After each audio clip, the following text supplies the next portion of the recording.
學寫中文字 Learn to write in Chinese。 我哋今日嘅字係個包字，包好啲嘢嗰個包。 Our character for this week is Baau, which means wrap or bundle。 個包字有5個筆畫。 The Baau character has 5 brushstrokes。 1 1 2 2 3 3 4 4 5 5。 個包字點解會咁樣寫呢？ Why do we write the character Baau in this way? 因為個包字其實有2部分嘅。 The Baau character has 2 components。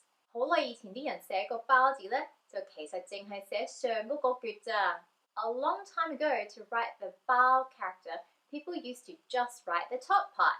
下底嗰部分就係個字字 BB 嗰個字。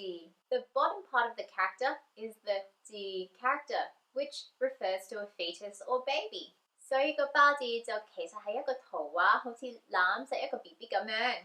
That's why the Baau character is actually a pictogram of a baby being wrapped up nice and snug。 多謝你今日同我學寫中文字。 Thank you for learning how to write in Chinese with me。 下次再見啦 ！See you next time。拜拜。